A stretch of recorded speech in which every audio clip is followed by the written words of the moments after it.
This edition of the Ridley Report is brought to you by Freaking.com.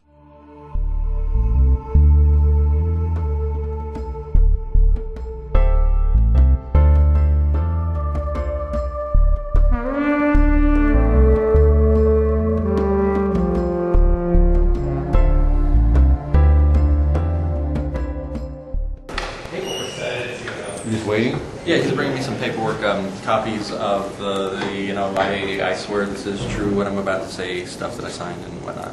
So you're just basically saying you're almost done? Yeah. You don't need to be in here for as soon as he brings that up. reason. Okay. I was just saying, come on in if you're tired of walking up. I'm going to keep the presence going on here. So what happened in there? Well, I went in, first thing, he took me into what is technically an interrogation room, so I was required to lock up my pistol. I was complimented on it too, so that was pretty cool.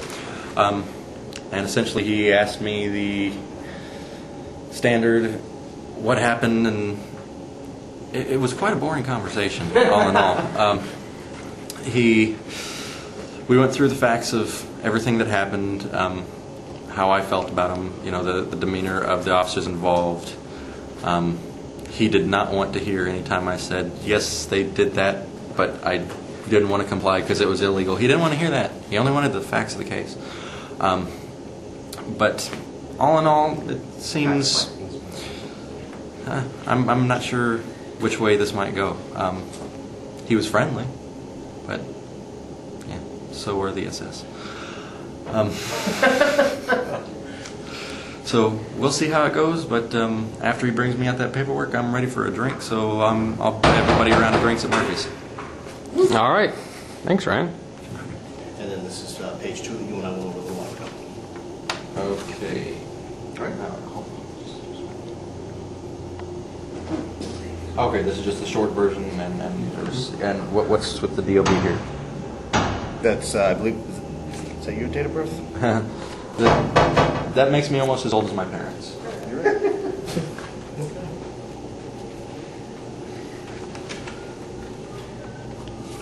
There you go, sir. All right. And you have a good day. All right, bye. All right, thanks, sir. Good card. I'll get you a card. Need your card. Thank you.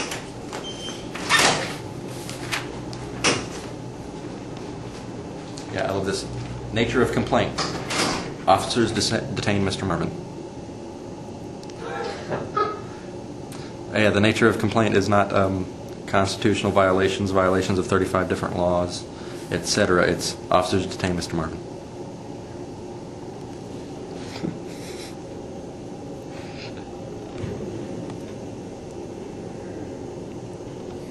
I'm swearing that everything I was telling was the truth.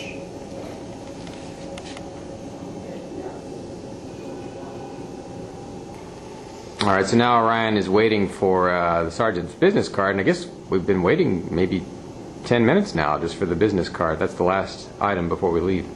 It'd be a shame to close up the case without having given them the opportunity to speak to me. Okay, if nothing else, I know that they could give you affidavits. Okay. Well, I prefer to speak to them in person, and or not in person, but at least over the telephone. And affidavits are not going to be the best way to go. Okay, I'm just telling you, I know for a fact that the three of them said that they will do that, so I can get you at least that. Okay. Yeah. Thank you. Understand it. That just as we spoke, affidavits are one-sided, and in an interview process, in order to determine the facts, I need to be able to ask them questions, which an affidavit can't help me with. So Okay. just explain that to them, and I'll do what I can. If they want to be heard, I can't make guarantees, but I'll do what I can. They really want to try and give me a holler. Thank you, though. Thanks, Sergeant. All right, let's get the hell out of here. Drinks called. Goes through, you have a good day now. All right, thanks.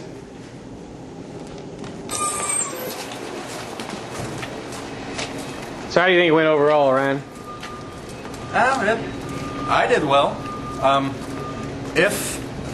Let's put it this way, if the Manchester Police Department is not corrupt, by the conversation that we had in there, we're going to have something change. However, most likely nothing will change, and that's just proof that they're corrupt. That's the way I see it. Did you tell him that? Like I said, I had my gun locked up in a locker. He did not. I didn't tell him that. Yeah. All right.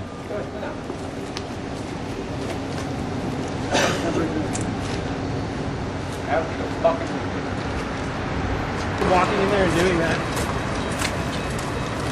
So it's just a big waste of time? Is that your analysis, or what? They didn't tell you anything other than just lip service? No, at this point it's protocol. At this point, official complaint. yeah, at this point it's protocol. This is the official complaint, and then they'll have that on file. So whenever I talk to the mayor, I'll have he can't say, "Oh, you haven't filed an official complaint yet," and all that jazz. It's this is just going through the motions. Right.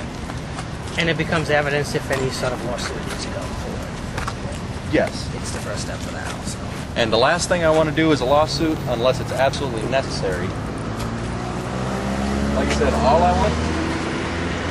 I want is an apology. All I want is an apology and safeguards put in place to make sure this doesn't happen again. That's all I'm asking for. And if they don't want to give me that, then I'll fight. But I think I'm being completely reasonable. I just want apology, safeguards to make sure that this doesn't happen again. What type of safeguards? What I've asked for is a full written apology to myself and the 3 others, published in local papers. Full retraining of patrol officers on Article 2A, the 4th Amendment, the Chapter 159 of the New Hampshire Code, and a policy for dismissing any officers that have found to repeatedly detain people simply for exercising their rights. Okay, there's other details you wanted to add, Ryan, to what happened in there. Yes, it was real interesting because it's such an internal affairs issue at this point in time. Not only were you not allowed in with a camera, but he asked to search my pockets. I declined, and we finally came to the compromise that I would empty my pockets myself, lift my pant cuffs and everything, and turn my cell phone off to make sure that I could not record it whatsoever. So I'm having to turn it back on now. Also, whenever we went to that room, it's apparently an interrogation room. He told me that I would need to lock up my pistol. They seem to have no problem with it anywhere except for when we went into the interview room. I asked him, does this fall under 159.19? He looked at me and said, what's that?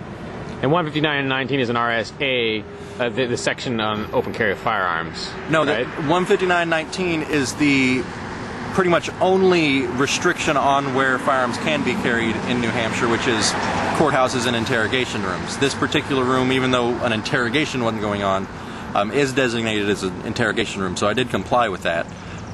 He was very nice about it and everything. I just found it quite interesting that he's the guy that does interrogations and he doesn't know the law and I do. I don't know it. I don't know it either, obviously. But, of course, I'm not the one getting paid to do interrogations. So. That's true. Yeah. But his ignorance of Chapter 159 is obviously the majority of the problem overall. Well, so now our little merry band is heading over to get some drinks. I guess we'll all disarm ourselves before drinking. At least I plan to. If I were armed, actually, I'm not today anyway. So, but the yeah, I would like to point out that I did ask back in earlier in June. I asked for an interview with the police, or I asked for a response. Called the police, tried to get a response about this incident. Never could get a response. However, I kind of blew an opportunity tonight. I should have asked that sergeant or somebody else to give me some kind of comment on camera about this incident, and I didn't even think to do that. I asked to go in the room, they wouldn't let me, but didn't think to ask for a comment, so it's kind of my bad. But I have certainly tried to do that by phone. Anyway, it's Dave Ridley signing out from Manchester, New Hampshire, this June 27th, 2008. FreeKeene.com.